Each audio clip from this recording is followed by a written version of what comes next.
Good morning বন্ধুরা, তোমরা সবাই কেমন আছো? আশা করি সবাই ভালো আছো। আমিও খুব ভালো আছি।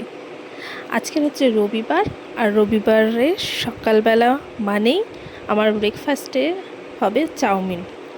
তো চাউমিনের জন্য একদিকে কড়ায় জলটা বসিয়ে দিয়েছি, ওটা গরম হোক, আর এদিকে সব সবজিগুলো আর একটা কড়ায় ভাজতে আরম্ভ করেছি। দুদিকে বসিয়েছি এই কারণেই যাতে একটু তাড়াতাড়ি হয়ে যায়। আর আমাদের এখানে এরকম ছোটো ছোটো চাউমিনের প্যাকেট পাওয়া যায়, 6টা করে থাকে, একটা বড় প্যাকেট করে, মানে একটা বড় প্যাকেটে 6টা করে থাকে। তো আমি এরকমই বের করে নিয়েছি প্রায় 8-9টার মতো। তো আজকে সকালের ওয়েদারটা খুবই মেঘলা মেঘলা মতন হয়ে আছে, একেবারে মনে হচ্ছে যেন এক্ষুনি বৃষ্টি নামবে। ভালোই মেঘলা, একটু রোদের দেখা নেই, আর কোনো হাওয়া বাতাস কিচ্ছু নেই। আর ওই যে সকালবেলা আমাদের এখানে মাছ বিক্রি করতেও বেরিয়ে গেছে, এই যে মাথায় করে মাছ নিয়ে যাচ্ছে হেঁকে হেঁকে। রবিবার বলে ছেলে আঁকার স্কুলে যাবে, তো টিফিনটা ওই জন্যই বানিয়েছে, চাউমিনটা খেয়েই যাবে। আর বসে বসে এখানে আঁকার হোমওয়ার্কটা সেরে নিচ্ছে। সারা সপ্তাহে সেরকমভাবে একটু টাইম পায় না যে আঁকাটা সেরে রাখবে, ওই জন্য রবিবারই একটু সকাল সকাল উঠে ও আঁকার হোমওয়ার্কটা করে রাখে। এই যে আজকে ওকে আঁকতে গিয়েছে একটা আইসক্রিমওয়ালা থিম মনে হয়, মানে একজন আইসক্রিম বিক্রি করছেন আর একটা বাচ্চা তার বাবার সাথে কিনতে এসছে, এরকমই কিছু একটা আঁকছে। তো চলুন ওদিকে। এদিকে আমার চাউমিনটাও সেদ্ধ হয়ে গেছে, আমি এই চবড়িটার মধ্যে জল ঝরাতে দিয়ে দিয়েছি, আর ওই দিকের কড়াতে ভাজাটা হচ্ছে। তারপরে আমি ভাজাটার সাথে চাউমিনটা মিশিয়ে, এই যে আমার পুরো চাউমিন কমপ্লিট হয়ে গেছে। এর মধ্যে আমি ভিনিগার সয়া সস আর চিলি সস এসব দিয়ে, চাউমিন মশলা দিয়ে চাউমিনটা করেছি। চাউমিনটা আমি নিরামিষই করি, কোনো পেঁয়াজ বা ডিম দিই না। তো এরপরে ঝটপট করে বাসি কাজটা সেরে নিয়ে আমি এবার স্নান করে নিয়েছি। স্নান করে নিয়ে একটুখানি মুখের মধ্যে কোনো একটা ময়শ্চারাইজার লাগাতেই হয়, তাই লাগাচ্ছি। এমনি শীতকাল, মানে শীতকাল ঠিক না হলেও টান ভাবটা এখনও আছে।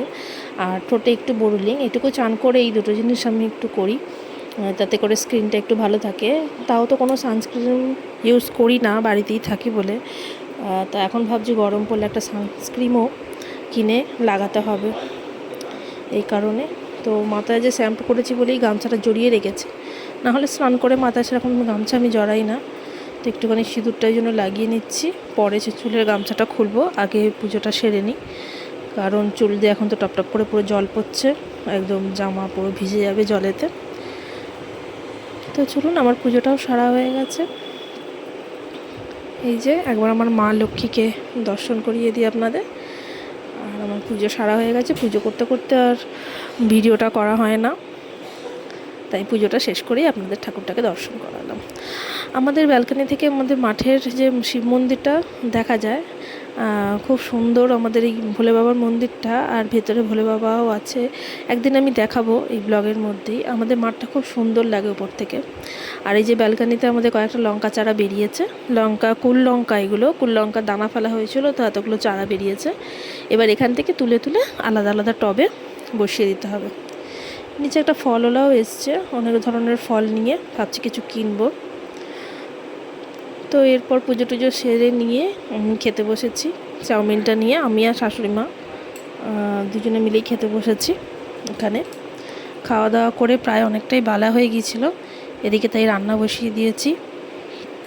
আর নিম পাতা ভাজা হবে, এই যে নিম বেগুন দিয়ে, আর এই 2 পিস বেগুন দেখছেন ওটা এমনি ভাজবো, আর ডাঁটা আলু মাছ দিয়ে তরকারি হবে। পেঁয়াজ আদা রসুনও এখানে ছাড়াচ্ছি মাংসের জন্য। তো মাংসর আলুগুলো এবার ভাজছি, ওইদিকে ডাঁটা আলু মাছ দিয়ে তরকারি আর নিম বেগুন এগুলো হয়ে গেছে। আর মাংসটা ধুয়ে আমি রেখে দিয়েছি। আমি মাংসটা মাখিয়ে করব না, একেবারে মশলার সাথে কষিয়েই করব। আর এই যে এখানে তরকারি, ডাঁটা আলু মাছের তরকারি, আর এই যে নিচে রয়েছে নিম বেগুন, এই দুটো রান্না আমার হয়ে গেছে। এবারে মাংসটা করলেই আমার রান্নাটা হয়ে যাবে। তো এখানে পেঁয়াজ ভাজছি, পেঁয়াজগুলো ভেজে নিয়ে তারপর আমি মাংসটা দেবো। মাংসটা হালকা ভেজে যখন মাংসর গায়ে সাদা সাদা ভাব আসবে, তারপর আমি সব মশলা দিয়ে ভালো করে কষাবো। আর মাংসের ঝোল হবে, তো আজকের বড্ড দেরি হয়ে গেছে, ওই কারণে এই ছোটো কড়াতেই মাংসটা কষিয়ে নেব নিয়ে। আর ভাবছি যে আজকের একটু প্রেসারেই একটা সিটি মেরে দেবো।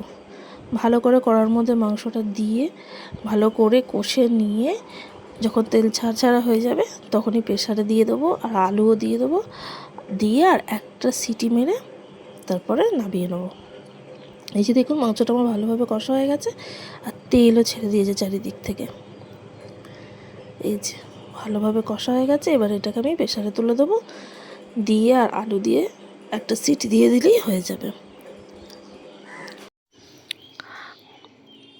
এদিকে আবার দেখি নাকি মেঘ করে এসছে খুব, তো মেঘ করা তো সকাল থেকেই বলছিলাম মেঘটা করে এসছে, গিয়ে দেখি নাকি যে বাইরেতে যে হ্যাঁ একদমই অন্ধকার করে এসছে, পূর্ব দিক দিয়ে মেঘটা উঠেছিল খুব, আর ঝিরঝির করে বৃষ্টিও আরম্ভ হচ্ছে।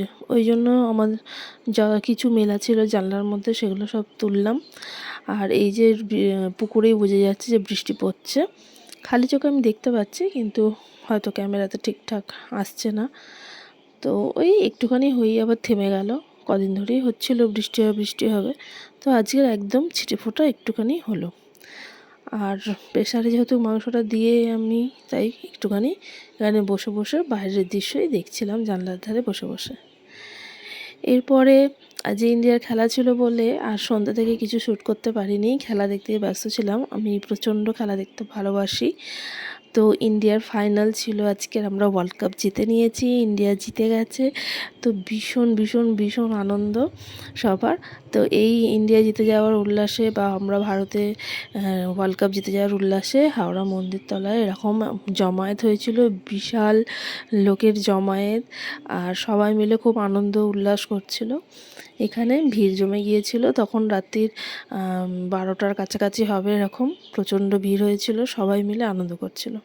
তাহলে চলুন আজকের ব্লগটা এখানে শেষ করছি, আবার দেখা হবে পরবর্তী কোনো ভিডিওতে। ততক্ষণে আপনারা সবাই ভালো থাকবেন, সুস্থ থাকবেন, আর আমাদের ভারত জিতে গেছে এইটা সবাই মিলে আনন্দ করুন, ভালো থাকবেন।